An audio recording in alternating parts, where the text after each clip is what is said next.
A fight for power in Venezuela. Nicolas Maduro stands defiant after an opposition leader declares himself the president. Did the US stage a coup? Hello, I'm Imran Garda, and today's newsmaker is Juan Guaido.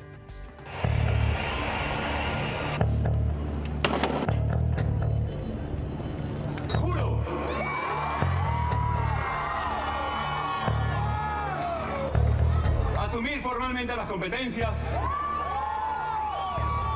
del Ejecutivo Nacional. He decidido romper relaciones diplomáticas y políticas con el gobierno.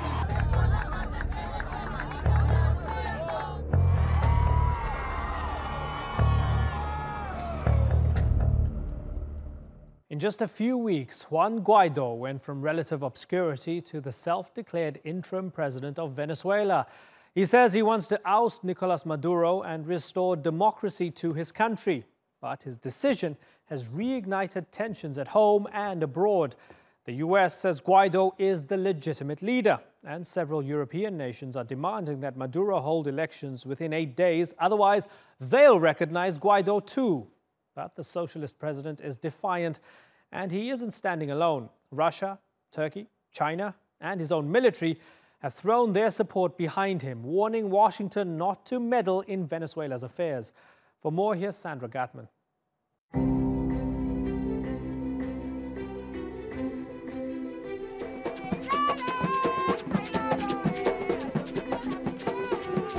Venezuela hadn't seen a day like this since 1958, when the masses rose up to bring down a right-wing dictatorship. 61 years later, to the day, they took to the streets again in Venezuela and around the world without tanks or guns. They demanded an end to hunger, poverty, and the presidency of Nicolas Maduro. This man, they say, is taking charge for now. Juro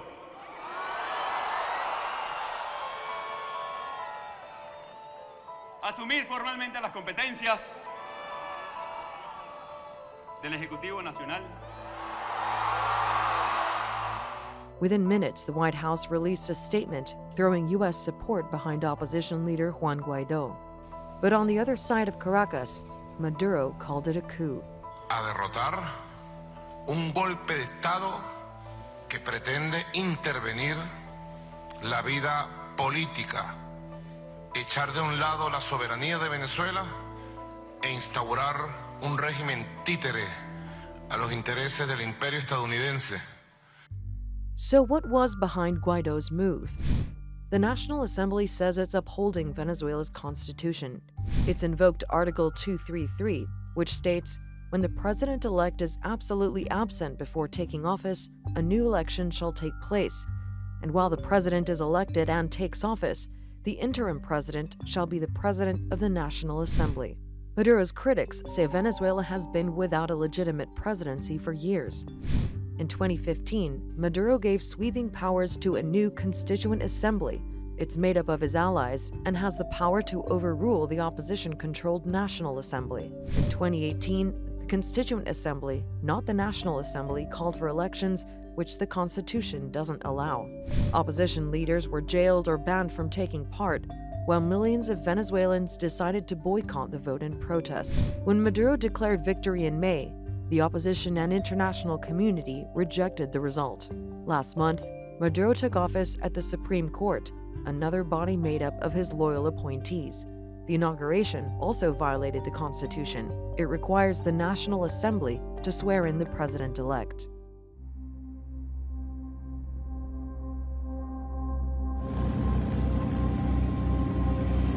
Maduro's been parading the military this week, reminding the world that he has the upper hand. He has the loyalty of the armed forces, Russian military hardware, and a civilian militia armed and trained by the government. But the opposition are trying to encourage loyalists in the army to turn away from Maduro. Soldado, amigo, solo faltas tú. The National Assembly passed an amnesty law to protect soldiers who defect. Venezuela's top military attaché to Washington switched sides on Saturday. Today I speak to the people of Venezuela and to my brothers in the armed forces to say I recognize Juan Guaido as the only legitimate president. Please, brothers, do not attack our people. There's nervousness about how things might escalate. Maduro cut diplomatic ties with the U.S., ordering its diplomats out of the country. Washington says it's exploring ways to choke off Maduro's finances. What we're focusing on today is disconnecting the illegitimate Maduro regime from the sources of its revenues. Meanwhile, Guaido is persevering. He's applied for funds from the IMF, humanitarian aid from the UN, and called for another mass demonstration on Wednesday. After more than 20 protesters were killed and hundreds were jailed last week, all eyes will be on Maduro's next move. Sandra Gatman, The Newsmakers. Well, joining me now from New York is Eva Gollinger. She's an author, attorney, and was once an advisor to former Venezuelan President Hugo Chavez. Eva, good to have you on The Newsmakers. Juan Guaido, does he have any legitimacy in your eyes? Well, he's legitimately elected as a legislator in the National Assembly, and he's also been recently elected as the president of the National Assembly. So he certainly has legitimacy in that role. The concept of setting up a parallel state is really a dangerous precedent under international law, under Venezuela's law. So, I think both sides have their arguments to make regarding the legitimacy of either President Nicolas Maduro or Juan Guaido stepping in and trying to essentially say that the electoral process that brought Maduro to this second term in the presidency was not legitimate or credible. And so therefore, essentially they're just declaring a power vacancy and trying to usurp that power. But I think it's a very dangerous step to take. And as of right now, Juan Guaido may have legitimacy internationally, being recognized by the United States and some of its Western allies and throughout a large portion of Latin America. But Nicolas Maduro remains the president of Venezuela, and he's the one who's actually in power and in control of the country and all the country's institutions. After the hyperinflation, the fuel shortages, people scavenging for food, some people selling their kids, a refugee crisis, and that election of last year, let me ask you the question from the other side. Does Nicolas Maduro have the legitimacy to continue to be president? Well, he's gone through the electoral process. I mean, we do have to back up a little bit here because, the opposition in Venezuela, which Juan Guaido now represents, has consistently boycotted elections in the country when those elections have not been in their favor or they believe they won't have a favorable outcome. When they've won, like in the case of Juan Guaido, when he won and when the majority of the opposition won the National Assembly in 2015, they considered those elections legitimate. There wasn't fraud that time around because they were victorious. But when Maduro wins the election, or any pro-government side, governors or legislators, then it's considered fraudulent. I mean, I do believe that there were irregularities in the voting process over the past couple of years, different than we'd seen in years before, unfortunately. But I think that that's a far cry from then declaring illegitimate an entire electoral process when we did see millions of Venezuelans come out to vote. The opposition boycotted the elections last year, the presidential elections. Had they not boycotted, they would have more standing for their claims of possibly fraud or some kind of irregular situation. But stepping out of the process then doesn't allow you to declare that process illegitimate or fraudulent if you chose not to participate but had the opportunity to do so. And there was a question of there were candidates that were disqualified in probably or possibly an irregular way that should be looked into. And I do believe that Venezuela's at a standoff. I mean, this is not a sustainable situation. There's obviously massive discontent. There's a very severe economic crisis, and there needs to be a negotiated solution. And if that solution means, moving towards a new electoral process, then maybe that is what should be considered. And that would require the revamping of many of the nation's institutions that right now, such as the electoral body, have a majority of pro-Maduro members. So that would need to be made more balanced so that it would be acceptable to all sides and we could come to a negotiated solution in Venezuela. Well, let's say goodbye to Eva and bring in two new guests now. In Caracas is Maria Corina Machado. She's a Venezuelan opposition leader and national coordinator of the Vente Venezuela party. Also in the capital is Paul Dobson. He's a journalist at the website Venezuela Analysis. Thanks both of you for joining us. Maria Corina Machado, let me start with you.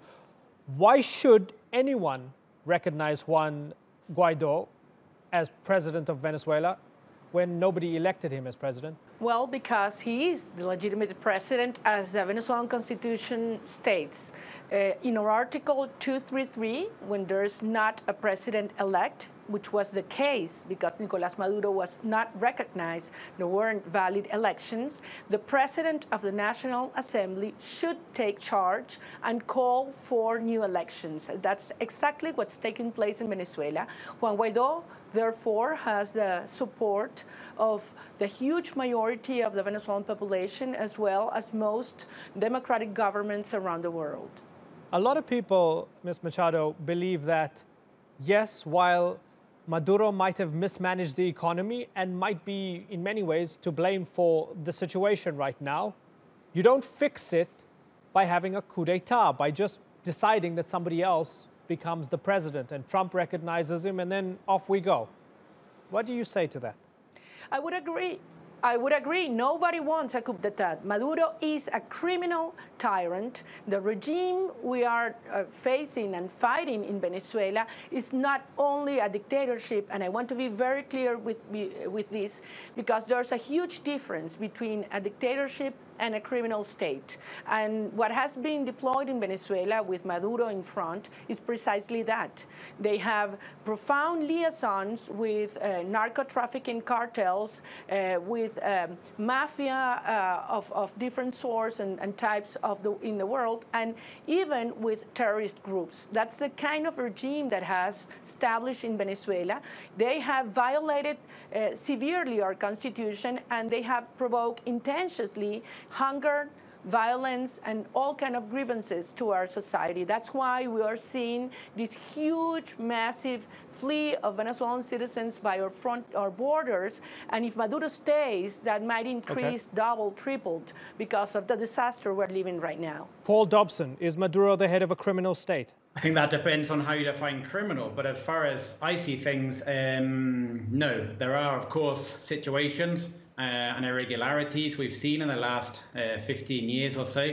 But I think the question what we're discussing here today goes beyond whether or not we agree with the policies of Nicolas Maduro or Hugo Chavez of their party, whether we like the government, whether we agree with their economic handling or not. What we're discussing here today is it right for the US to come and impose a new president on the country without any sort of elections, in total violation of all of international laws regarding national sovereignty and the right to self-determination of the Venezuelan people? This is the issue which we're looking at today.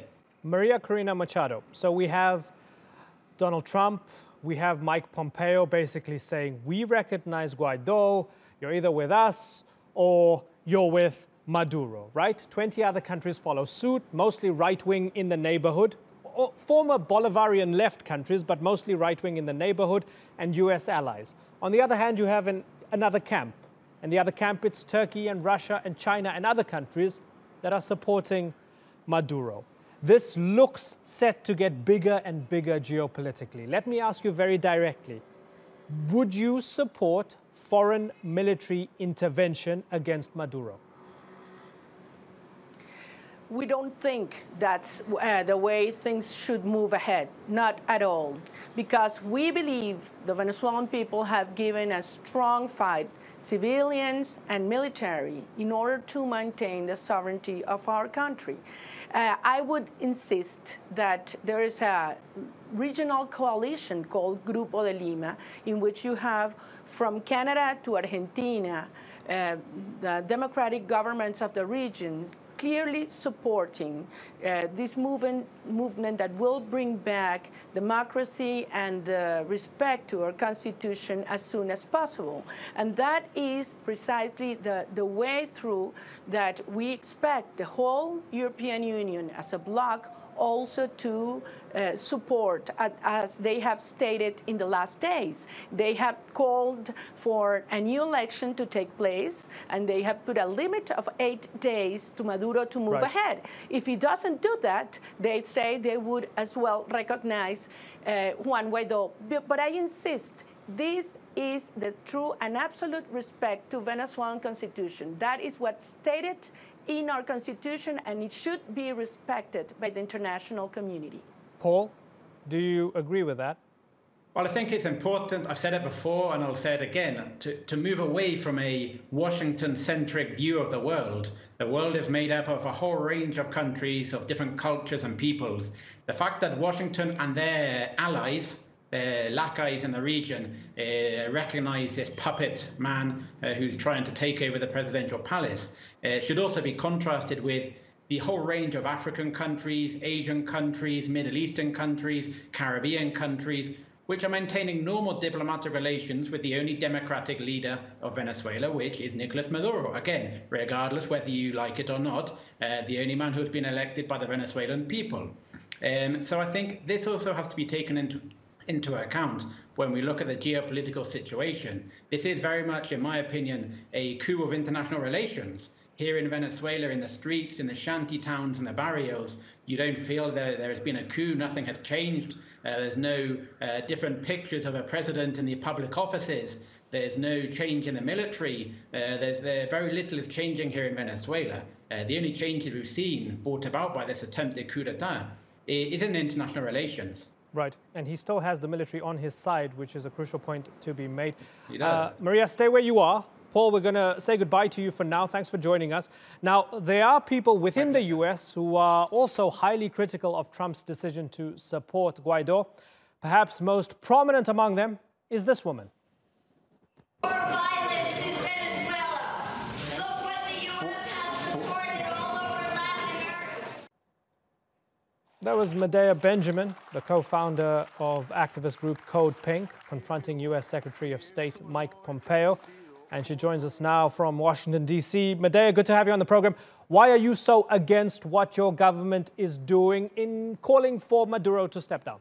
I'm old enough to have seen what the U.S. policy has wrought in Latin America, in Central America in the 80s, and in the last 20 years I've been working in the Middle East and see what U.S. invasions and overthrow of governments has led to. I also have seen what economic sanctions has done, whether it's in Cuba for almost 60 years now, or whether it's what's happening in Iran right now, and of course in Venezuela. And what I see is U.S. policies that lead to more misery and more suffering for the people. I wish Maria were still on, because I have a question for her. Doesn't she see this? Oh, doesn't she see this leading to a civil war, and the kind of brother against brother, sister against sister, the polarization that already exists is only getting worse, especially with the opposition trying to divide the military.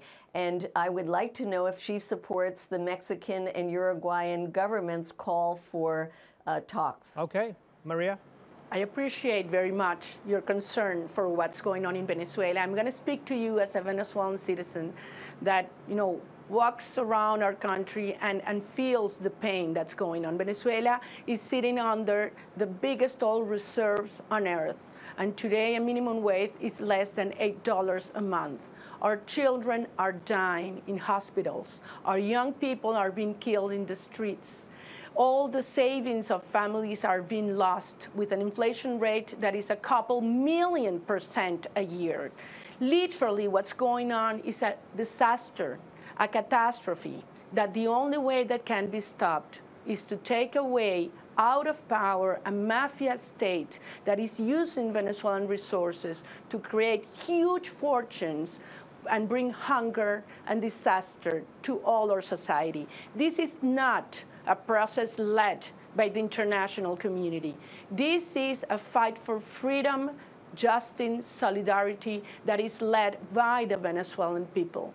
Our country is more united and determined than ever to save our country. Over 90% of the population are demanding Nicolas Maduro to step down and to do it peacefully in his own benefit and certainly in the benefit of all the Venezuelan people.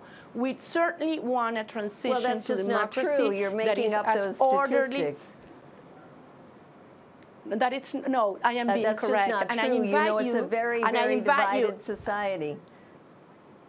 That is not true. There are millions of people who voted for Maduro. There are millions of people who support this government. And I suppose your answer is that you don't support negotiations, which I find extremely sad, because if you would look at the history of Latin America or look at U.S. policy around the world, you will see that when people are already suffering, as they are in Venezuela, and my heart goes out to the people of Venezuela, intervention will only make things worse. Civil war will certainly make things worse. So I think that anybody who really cares about what is the future of Venezuela sees only two paths. One path is civil war, violence, outside intervention, and the other path is a negotiated solution. So, Maria, is it one or the other? Is it civil war or not? Absolutely not. And I would like to make you an invitation. More than your heart reaches out to us, I hope you can come here and see and live with your own eyes what's absolutely taking place in Venezuela. The risk and an idea of civil war has been a threat that those that are supporting this criminal regime use in order to maintain the Venezuelan people silence and accept the progressive destruction of our country. That is not true. We do not have to choose between domination and violence. We're choosing freedom. We're choosing prosperity. We're choosing democracy. And that's why we're fighting with our young children, with our youth in front of us, with women, understanding that what's at stake is our family. This is a huge opportunity to move ahead into the reconstruction of Venezuela with our open arms, giving them an opportunity for all society to recover our democratic institutions, the prosperity and strength of our economy, and certainly the coming together of all a society that wants to live together with peace and justice. That's what's at stake at this moment, and that's what I expect all the international community to support at this time. Medea, are you willing to take her up on her offer to visit? I've been to Venezuela many times. I will be going to Venezuela very soon. I walk the streets in Venezuela. I talk to people. I understand the discontent, the economic crisis, the desperation that many people feel. And I also talk to people who say they are very worried about a civil war. And they do want negotiations. They don't want outside intervention. Many people, even who don't support the Maduro government, are very worried about the violence of the opposition. I know from the little thing I did at the Organization of American States, the vitriol against me, the death threats, the hatred has been just horrible, and that's one little thing. So I understand how divided the society is. That's why negotiations are the only way. Right. And just to be clear, nobody has intervened at this moment in time. It's a game of recognition. Guaido has been recognized by the United States and others. And of course, you have those who are reaffirming their support for Nicolas Maduro. That's where we're at right now.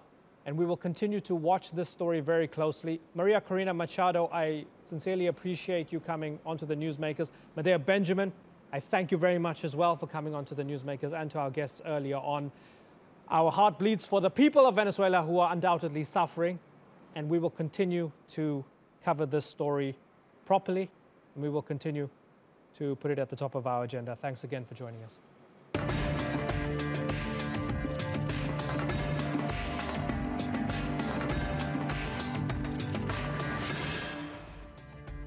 After the break, we go to South Korea for the first installment in our special series. We ask why so many there want refugees out. And is Asia set to reshape the world as we know it? We speak to an author and academic who argues the future of the world is Asian. For people in Yemen trying to escape from war, there aren't many places to go. But last year, a few hundred made it to South Korea, taking advantage of a resort island's visa-free tourism policy. They didn't receive a warm welcome. Protests broke out in the capital, demanding the refugees be sent back.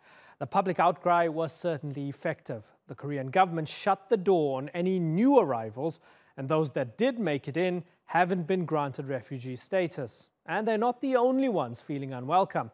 In fact, even some ethnic Koreans feel the same way. Abu Bakr Shamahi went to Seoul to find out why in the first installment of this week's special series from South Korea.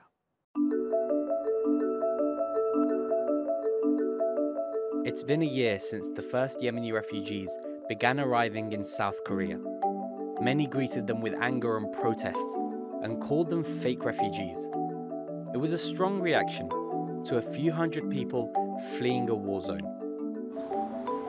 Like almost every other country, South Korea has now closed its doors to Yemenis. But the ones who made it in say they've been trying to make a life for themselves here. We met two Yemenis who recently came to Seoul from Jeju Island, where they first arrived. Like most of the new Yemeni arrivals, they've only been given a one-year visa that allows them to work. It's still unclear if they'll be able to renew them or not. And now, they want to make the best of the situation they're in. Yemenis are in a new place here, and they've run away from war. They have families, and they have to help them. Others came to finish their education. It's difficult when you're 22, and you see everyone studying, and you didn't finish. A lot of Yemenis like the Korean language, and want to learn it so they can settle here. And others want to learn English, so that they can use it if they're successful traveling somewhere else. But Omar has been unsettled by the reception Yemenis have received from some South Koreans. It's currently difficult to show them what you're like, your culture, or anything like that. Right now, the situation that we're in is bad. Some people's psychological state isn't good. Their families are in a war zone, so I hope Koreans don't look negatively towards us. We have worries and we have problems, so it's hard for us to smile sometimes.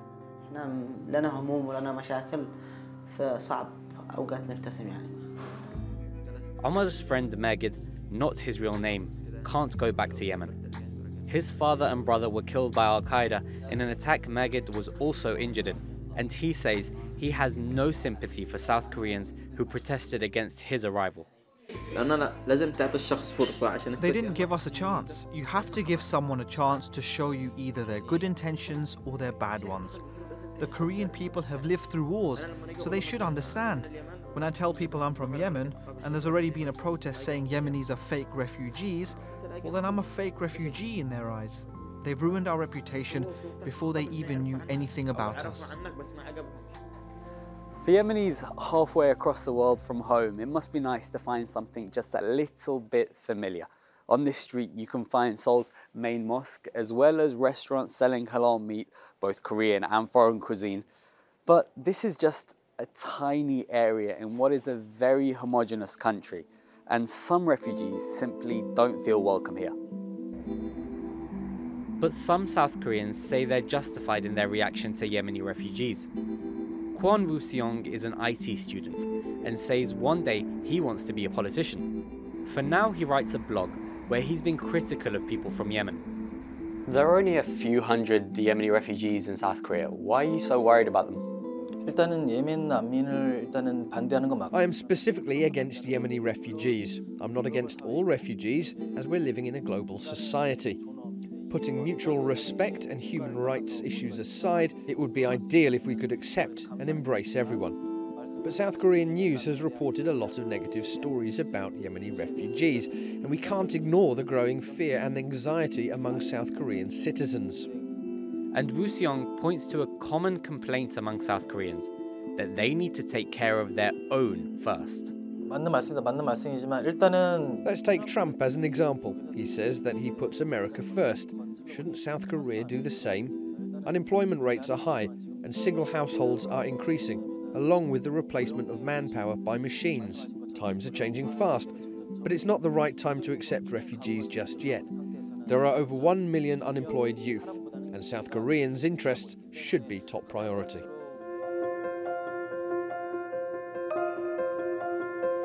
Most people in South Korea are ethnically Korean. People haven't immigrated in large numbers, even as the country has become one of the most developed in the world. Some people here believe that all Koreans come from a common ancestor and place an emphasis on pure blood. But things are changing. South Korea has one of the world's lowest birth rates, and immigrants are becoming an economic necessity. 한국과 북한, South and North Korea는 South and North Korea are defined as being ethnically homogenous. They are countries with the lowest ratio of immigrants and foreigners. South Korea has become an advanced industrial society, but has the lowest ratio of immigrants amongst developed countries. But recently, things are changing. The number of foreigners has exceeded 2 million. When these foreigners eventually settle down, there will be various groups of them, which I see as a transition to a multicultural society. 상황이 바뀌고 있습니다.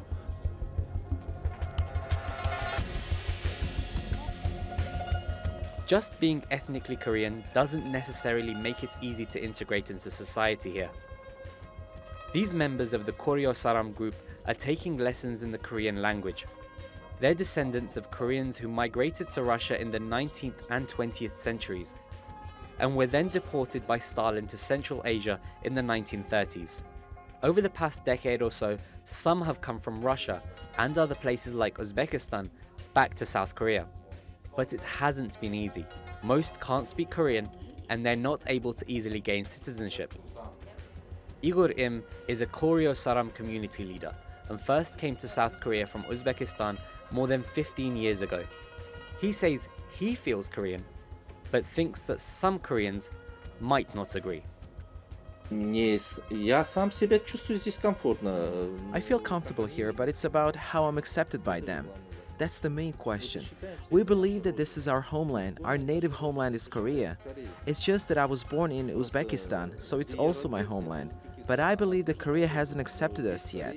I think it's time for them to recognize who we are and accept us. Otherwise, they're making our lives harder. Like most immigrants in South Korea, the Koryo Saram feel uncertain about their status, and the path to permanent residency and citizenship is hard. But walk around Seoul, and it's clear that this city and this country is changing. Immigration and the diversity that comes with it is becoming a fact of life. But is South Korean society ready and willing to accept that? Abu Bakr al-Shamahi, The Newsmakers, Seoul.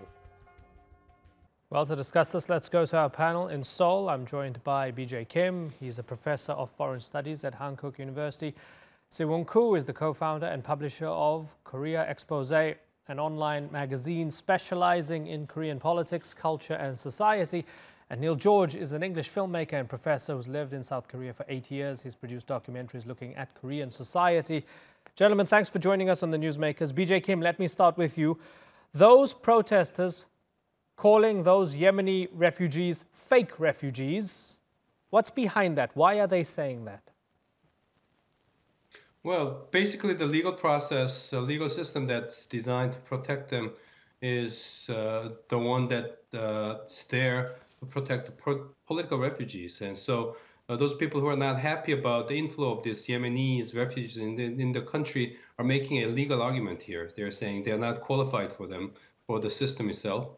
And that's their way of kind of resisting this inflow. And actually what happened was about from the end of 2017, 484 or so Yemenis have applied for refugee status, political refugee status. And so far, only 2 of them were fully qualified.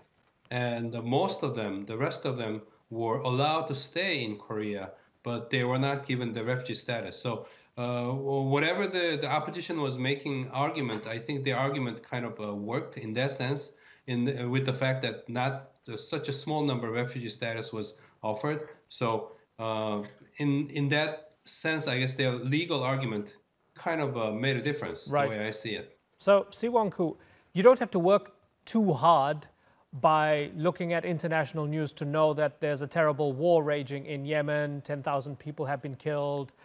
Hundreds of thousands of people have been displaced. There's starvation, there's cholera, there's all sorts of stuff. So why isn't that enough for the South Korean people to at least give these people the benefit of the doubt and say, okay, we might give you a chance?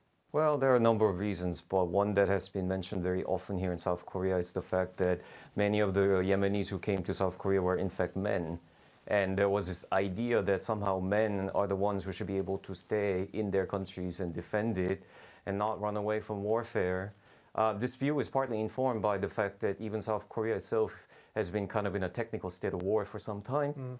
And there's an understanding that it is the duty of you as a subject of the nation state to actually defend it. But they were arguing that these Yemeni men who came to South Korea, in fact, abnegated that responsibility. There was also argument that, in fact, many of these refugees are economic migrants looking for employment overseas, and that they were actually coming to Jeju in order to work and make money, and they were not, in fact, in any danger. This is the kind of story that we have seen from Korean media last summer. Neil George, as the outsider on the panel, living within the country, I'm going to ask you the simple, crass question. Is it a xenophobic country? To some extent, you could argue that it has a very limited amount of multiculturalism within the country. But, I mean, historically, Korea has used foreign aid and has used foreign money to develop itself. So then racism is quite deeply rooted in the country. It's a very conservative and liberal mix when it comes to dealing with politics in the country here. So the way that the people reacted, I wasn't surprised to the way they reacted to the Yemeni asylum seekers when they came in. But I was a little disappointed, to be honest. But when we see and we think about the amount that has happened since the 2016 candlelight protests and the solidarity that was shown through Korean society, the people coming together to bring down the president at the time, it was a little disappointing to see the action that they couldn't kind of come to a better understanding of what was happening in Yemen. They didn't seem that interested in understanding the stories from the refugees. There was very limited amount of information that came out of the news media, local news media. So it was a big cycle that continued and still continuing to today, actually. Right. That I've been working on some films, trying to raise their voices. But even today, the young South Koreans still don't really have a full grasp or full understanding of what is actually happening in Yemen. Is there an assumption, Si-Won-Koo, that because South Korea is not North Korea, therefore by default it's automatically open, it's automatically cosmopolitan, it's automatically all those things that the brethren in the North are not? And is that maybe also a stereotype that we need to address as the international community from the outside? Well, certainly there seems to be that perception of South Korea, as you said, as a developed country, one that has freedom, is a country that even overthrew a president quite recently. That said, in fact, there's a reason that many refugees actually made their way to South Korea. It's the fact that certainly this country subscribes to international norms. It has signed the treaties, UN conventions that call for protection of refugees. And those are the reasons that people were drawn here in the first place, because in fact for the Yemenis, there weren't that many choices in the region. But after they came, they clearly found out that despite these technical ratifications, South Korea, in fact, is not a country that abides by these international norms. And that's what's been so troubling, not just for them, for many other refugees and migrants that I have spoken to over the last several months. They say discrimination is pervasive, and they have had real difficulty in adjusting. And as one of your other commentators said earlier, very few of them have been given refugee status, and the South Korean government has tried to make do by giving them what it calls a humanitarian status, which grants them a limited time of residency and work permit, but without any kind of benefits that would be they would be entitled to should they be actually recognized as refugees. BJ Kim, are we being a bit too harsh on the South Korean government when we look at the fact that it did join the 163 UN member states in signing that non-binding resolution in Marrakesh, where it committed to helping migration, being a part of the solution, being more open? Are we being harsh because the intentions are there to be more open? I guess you can say that because Korea was the first East Asian country having done so. And so that's a major, major step before Japan or any other so-called relatively more advanced countries in East Asia. Korea was the first one that made a move, and probably the only one so far as I know. And so Korean governments different governments in Korea have shown such a willingness for being more open and become more cosmopolitan in this country. And we have to keep in mind, the visible voice, the audible voice and visible images that we see in terms of protest against the Yemenis refugees. This is the voice of the people, less than half of the population. The country is divided, of course, and the other half or more than half of the population, I don't think we can say they're xenophobic, and there have been much criticism against these people who are arguing against the inflow of refugees. So country itself, we have a long way to go still in terms of unifying the country to have more the perspective of cosmopolitan views here in this country. But we have growing number of people who recognize the need for Korea to be more open and very different from other East Asian countries. So I think the Yemenis case made an important difference in the country in terms of advancing the thinking among the people here and giving a new realization about which new direction the country should take going forward. Yeah, and we are having this conversation on international news, so I guess it is advancing the thinking and the conversation. Si-Won Koo, is there a balancing act to be played out here when we look at, low birth rates, economically long-term planning? The government clearly sees that, they might need migrants, but on the other hand, you have a big chunk of the population that's not as warm or open to outsiders as maybe some other countries, and they have to play this balancing game. Yes, there is certainly a need to accommodate more foreigners here, no question, because of the population decline that you have mentioned, because of the unwillingness of the local population to perform certain tasks. That said, the attitude, unfortunately, on the part of the local population has not been welcoming. I'm afraid that I have to disagree with the previous commentator that the opinions are divided half and half. In fact, we had 700,000 people signing the petition calling on the government to turn away these refugees, and that was a record number. We've also seen various surveys showing that most South Koreans are actually opposed to refugees. That is more than half. This is not a 50-50 situation. We've also have a very troubling situation here where foreigners, when they're welcomed into Korea, they're assigned to particular categories and they are subject to systemic discrimination.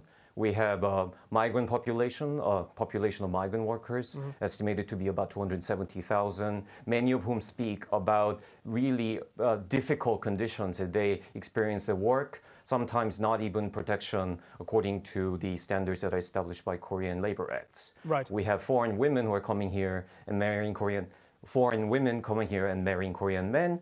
And they too talk about systemic discrimination and the intense pressure they experience in having to assimilate to Korean culture and to really become Korean in order to be accepted as any kind of viable member of society.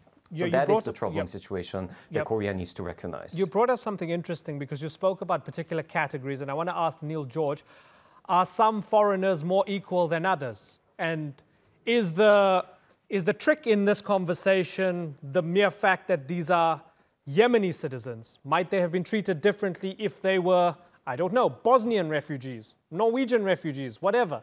Throw up any hypothetical you want. Is there something special about them being Yemeni that really ticked people off?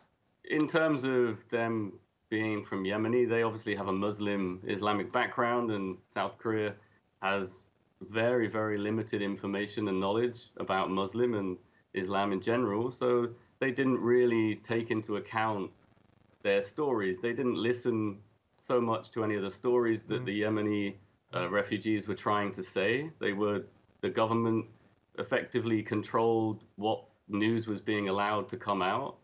The Yemenis were scared as well because they hadn't even got any kind of status for around 6 months. They didn't find out exactly what was going to happen for 6 months. They couldn't work. They didn't want to raise their voice. They didn't want to complain because they're stuck in no man's land effectively. So it was an incredibly difficult situation for them. And at the time, all they're seeing in the media is incredibly negative points. Everything anti-Muslim, everything against them wanting to come out, the petition that was signed that Seu mentioned.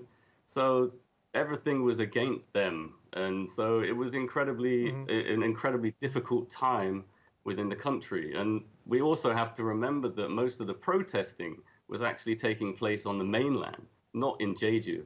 Right. So this shows the mentality of the Korean people, that they're kind of this protesting trend that they've been going through for a long time. When they don't like something, they want to complain about it, they take to the streets in protest. Okay, that's a good point. And I want to get a response from BJ Kim. BJ Kim, in addition to your response, fold in your response to this, because our reporter found with the Koryo Saram, the ethnic Koreans who had grown up in places like Russia coming back, finding it difficult to be accepted, right? Because of language difficulties and beyond, and just the mere fact that they or their parents grew up in places like Russia. What does that say about South Korea's dealing with those they consider outsiders, even those who are ethnic Koreans? Well, this is, of course, I mean, you know, in a way, I agree with the other two speakers that about the argument that Korea has a long way to go in terms of making this country more open. You know, we have many problems, many challenges ahead. And as you said, you know, the ethnic Koreans who do not speak Korean language, they do face challenges here. But what I'm saying here is, in comparison with other East Asian countries, Korea is making conscious efforts. The host has made a point about what Korean government has done in terms of introducing this international standard into our system. This is the first country doing so, as I said, in this region. So we are making the efforts. And when the other two guests are saying that this country is mostly closed and almost everyone in this country is xenophobic, that's grossly overstatement. This is a very much of an exaggeration in a very negative way. The way I see it, the glass is half empty and half full. Of course, we have to fill up the glass. There is no question about it. And we hear a lot of voices asking for the need of making, you know, such movement towards that direction. As I said before, you see these people protesting on the street, you see their voices and so on. That's because they're visible and they're audible. But there is considerable size of people here in Korea who see the need to open this country to the refugees, remembering that Koreans ourselves have been refugees during the time of Korean War. So, you know, I cannot agree with the notion that most of the Koreans are all xenophobic. That's not the case. Okay, well, it's been important to have this conversation. It's not often that we talk about South Korea and migrants and refugees on the Newsmakers, and I'm very happy that we have, and hopefully it's the first of many to come. BJ Kim, Siwon Koo, and Neil George, I'm out of time. Thank you very much for joining us on the Newsmakers. Asia. It's the world's biggest continent, home to more than 5 billion people and responsible for more than 1/3 of the planet's GDP. Despite all this, the West is still largely seen as the dominant player on the world stage. But for how much longer? Well, one author and academic is making the case for how the 21st century will be reshaped by the rise of Asia. Well, that man is Parag Khanna. He's the author of The Future is Asian, this book, and he joins us now from London. He's also a global strategist and senior research fellow at the Center on Asia and Globalization at the National University of Singapore. Parag, good to have you on the program. And thanks for sending me a copy of the book. I really appreciate it. Tell me why The Future is Asian is not another one of those, hey, China's going to take over the world, everybody gets scared, the Chinese are on the verge of swallowing up the United States and everybody else. Because this is the first book about Asia that doesn't say all those things. And the reason I wrote it is because for the past 15, 20 years, just about every book about Asia has been actually a book about China, not really about Asia as a whole. But as I point out, there are, of the, as you said, 5 billion people who live in the Asian mega region, only 1.4 billion of them are Chinese, and the rest are so often ignored. And yet the history of Asia is the history of many great civilizations, whether it's Indian, Persian, Southeast Asian, as well as Chinese, Japanese, Korean, and so forth, that we have to really understand just how diverse the region is. It is much more than just China. And of course, today, this should, I hope, be more and more obvious to people as they see that China's growth is slowing, while India's growth is accelerating. The Southeast Asian region receives more foreign investment already today than China does.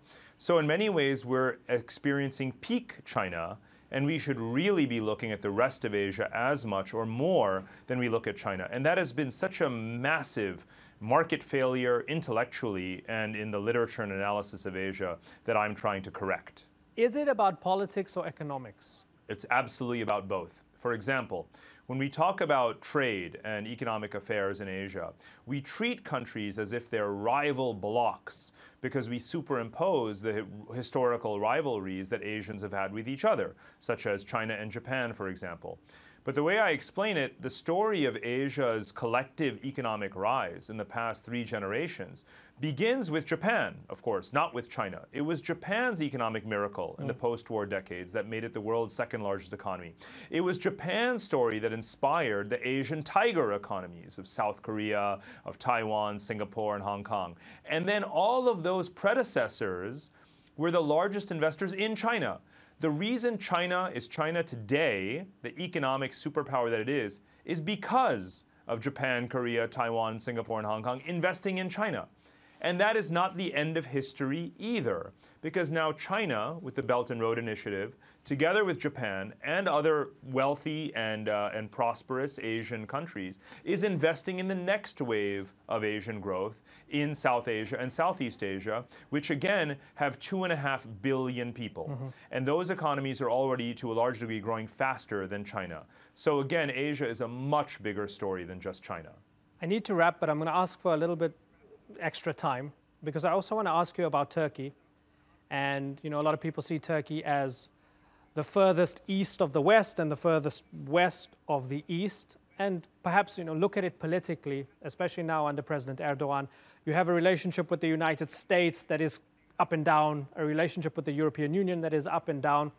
Now, previously, perhaps Turkey didn't have as many options, but nowadays we're seeing the country and the leadership say, okay, America, you don't want to do business with us, that's fine. We'll turn to the Chinese, we'll turn to the Russians, we'll do business with the Iranians. Okay, European Union, you don't want to let us into your club? Fine, we'll go our own way. Is that a part of this Asian future? Absolutely. You've said it extremely well, and I think you've emphasized the attitude very well also. We tend to view, people in the West tend to view Turkey or Iran or Russia or Saudi Arabia as countries whose only meaningful geopolitical or diplomatic orientation is their relationship with the West. But today, Asians trade more with each other than they do with the rest of the world. So in this book, I have chapters about the Asianization of Russia, the rediscovery of Asia by Turkey as it no longer aspires to be a member of the European Union, and it's growing and deepening ties with all the Asian countries that you mentioned. The same for Saudi Arabia and others. So to my mind, Asia does not only geographically stretch all the way to the Anatolian Peninsula and the Mediterranean Sea, but economically, diplomatically, and strategically as well. The western part of Asia is very much realizing that through the new Silk Roads that are being built today, its future also lies very much with Asia. Just very finally, a country like Pakistan, are you optimistic about Belt and Road or CPEC?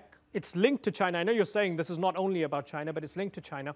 There are those who believe that this will bring tremendous prosperity, and there are those that are saying, well, this is just like what came before. It's only going to line the pockets of the elites and not going to help the ordinary person.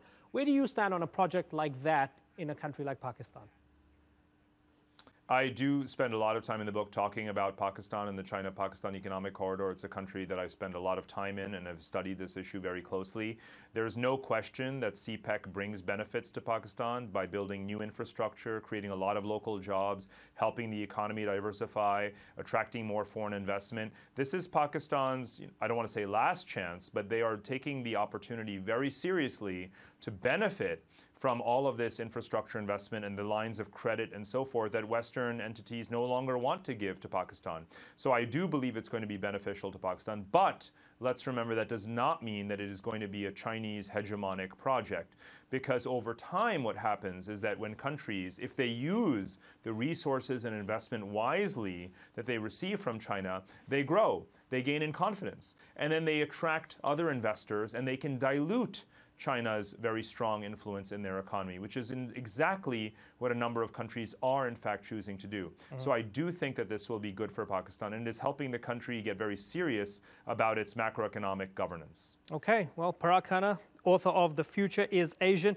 You're the second member of your household to be on the show this month. So you guys are so successful. It's annoying. It's annoying. But I thank you so much for joining us here on the Newsmakers, Parag Khanna. That's all for this edition of the Newsmakers with me, Imran Garda. Check out more of our stories on YouTube, Facebook and Twitter. Remember to like, follow and subscribe. Next time, we continue our special series on South Korea and ask if unification with the North could be sooner than expected. Until then, thank you for watching. Bye-bye.